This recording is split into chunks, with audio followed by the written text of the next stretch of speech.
You're listening to the Pens Nation radio show on thepensnation.com. The Mumps-ridden Penguins pick up 5 of 6 points without Sidney Crosby. Dallas Eakins is out the door in Edmonton, so what's next for the Oilers? And former Penguin Troy Loney joins us to reminisce about the Stanley Cup and talk about his ownership role with the Youngstown Phantoms. It's all right here on the Pens Nation radio show.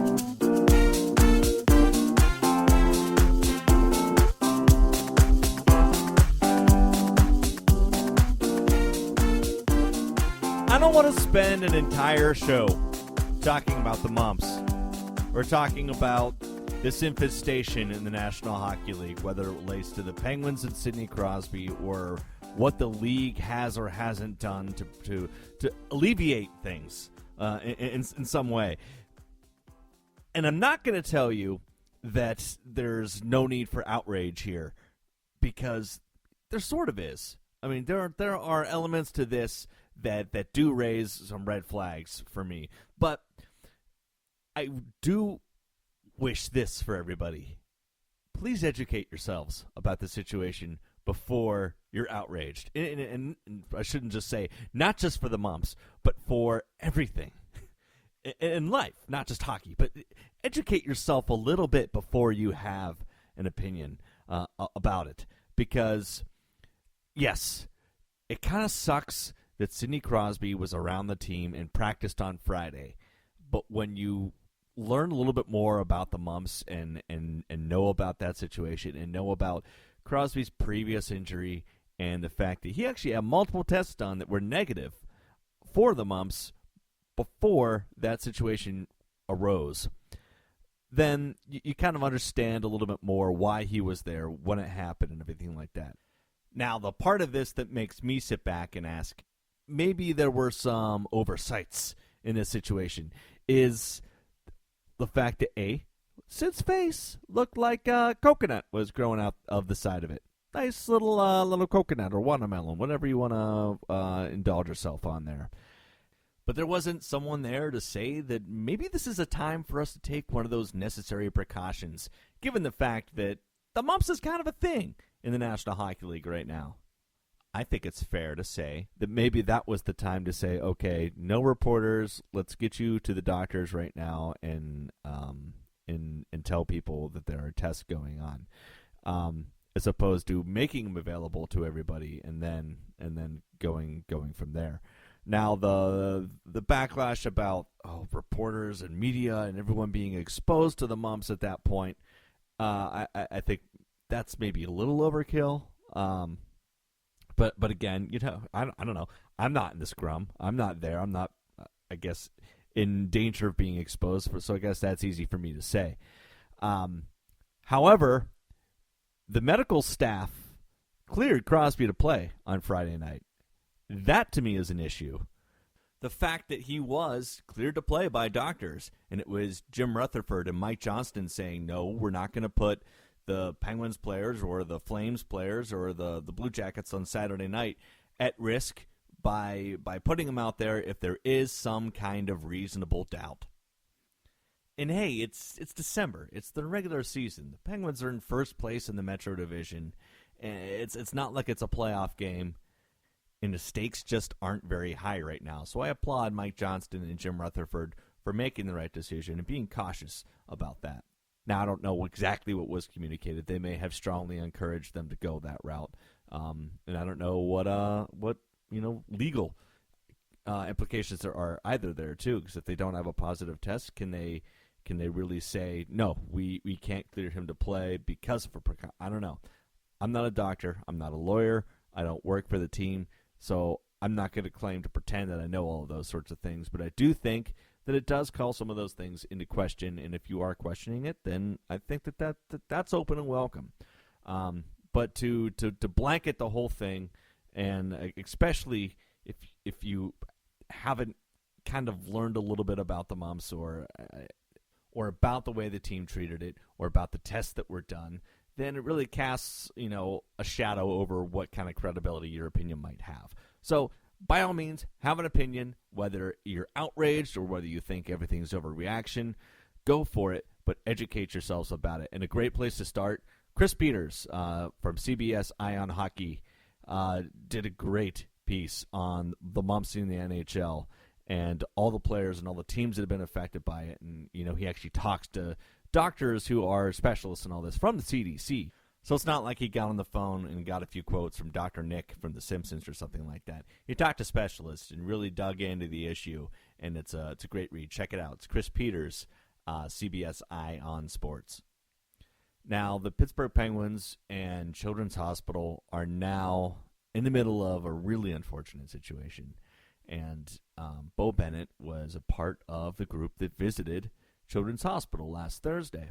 At this time, Bo Bennett had no symptoms for the mumps. There was no reason to suspect that he had the mumps in any way, shape, or form. But now they think that there's a chance, and they've tested him for it. As of now, we don't have any results yet. And whenever those results come back, I don't think it changes anything because there were no reasons to believe that Bo Bennett had the mumps on Thursday. There were no reasons to believe Sidney Crosby had the mumps on Thursday. It's an unfortunate situation, but I wonder can we allow something to just be an unfortunate set of circumstances anymore?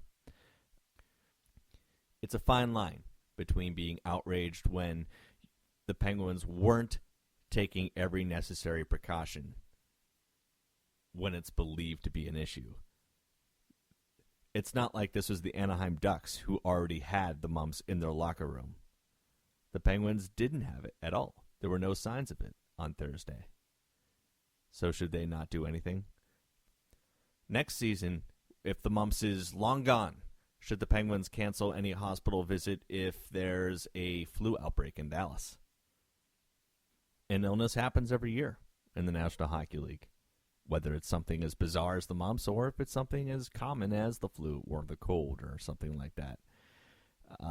So it's not going to happen in the future.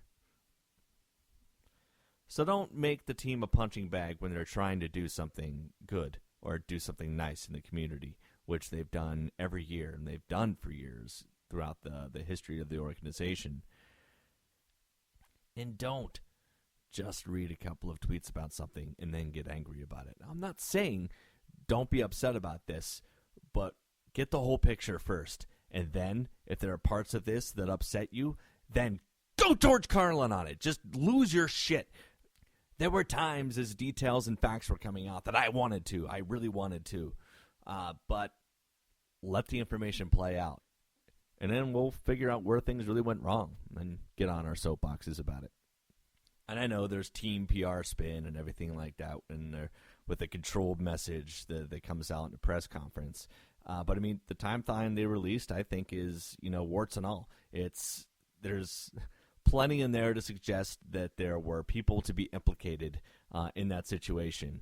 So I don't think that there's really anything being hidden here or anything nefarious about the doctor's comments or the quotes coming from Jim Rutherford and the Penguins. I think it's the truth. I think it's honest, and I think they're laying themselves on the line, and I think that is accountability right there. Now, what they do in the future to improve on some of these things and what we've learned, that's where I think we're going to learn what accountability looks like in this organization, and I look forward to that part in this process. But enough about the mumps, because our guest is standing by.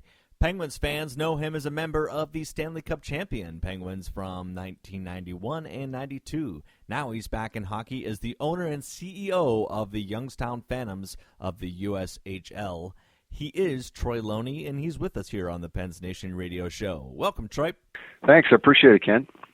Before we get too far into this, let's sort of get the commercial part out of the way. This Friday, 7 p.m., the Youngstown Phantoms host the United States Under-18 team. Some of these guys are players who we'll be seeing at the World Junior Tournament, if not this year, then certainly next year. It's also Pittsburgh Penguins night. So tell us a little bit about what's in store for those in attendance. Well, I mean, first off, it's going to be a good game. We've had some very good games against, if you think of the Team USA team as an all-star team of players under the age of 18, that's what it is across the nation. So a lot of players that are projected to be drafted, if not this year, but in the future years coming up. Same with players on our team that have been already drafted or projected to be drafted. So really good caliber of hockey, number one. Number two, we're going to have the Stanley Cup here, so we were able to, I called the league and made some phone calls to the Hockey Hall of Fame, and we were able to get the Stanley Cup here. So we're going to share that with the fans. Fans that are coming to the game will have the opportunity to get their picture taken with the Stanley Cup down in our concourse area. In addition to that, I've got some of my alumni brothers coming into for the game. Eddie Johnson is coming in for the game. Won a couple Stanley Cups with the Boston Bruins. Now working for the Pittsburgh Penguins. Grant Jennings obviously won a cup with us. Jay Caulfield is going to be there.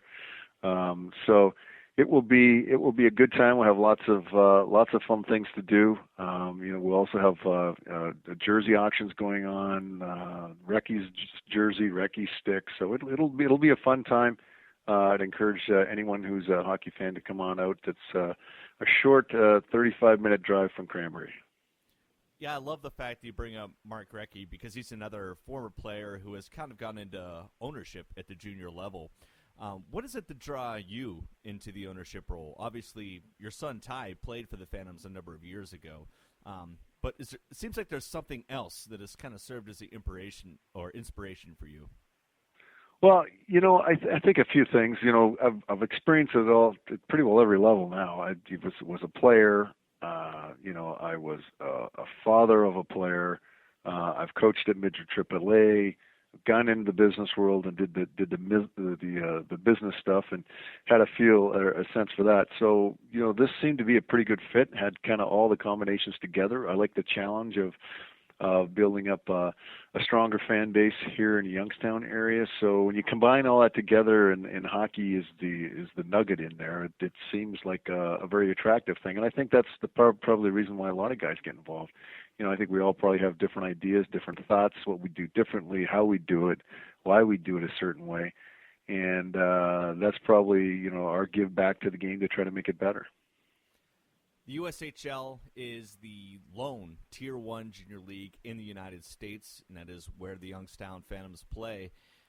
You mentioned some names, or you kind of alluded to some first-round draft picks, two of which, one who is projected to go in the first round from Youngstown this year is Kyle O'Connor, and another guy who will, I don't know if he'll be there this weekend or not with the way the scheduling is working out with the junior tournament, but Austin Matthews is the projected first overall pick. This is a kid from Arizona who might be going first overall, and he would be playing there in Youngstown.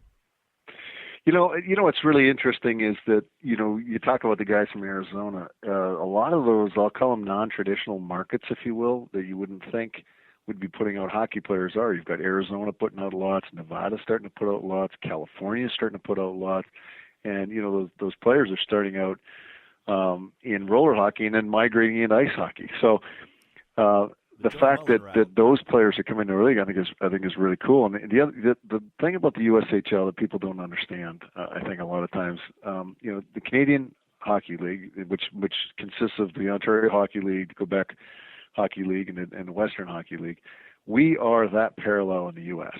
So if you look at it, the USHL is the college path, if you will, the college path to the NHL. And there's a very, very interesting articles this week, or this month, I guess, in the Hockey News. They're starting to talk about more and more. The Hockey News is recognizing that the college path is starting to produce more and more NHL players. They're older athletes. They're more prepared, and the college hockey is getting better and better. So it is.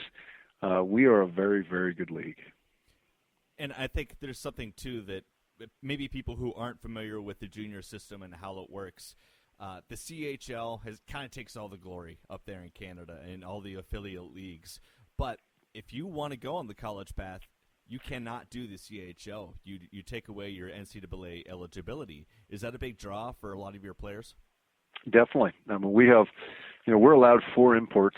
Each team's allowed 4 imports. So, meaning non-American imports, if you will. So we have 3 of our players that are imports this year are Canadian players that are looking to go to that college path, and each league have their own benefits, Our league is really good for somebody, number one, who wants to go to college. Number two, who maybe hasn't matured at the same rate of some of the other players around him at a young age, so maybe needs more development time. Because if you think about it, players are coming out of the colleges now.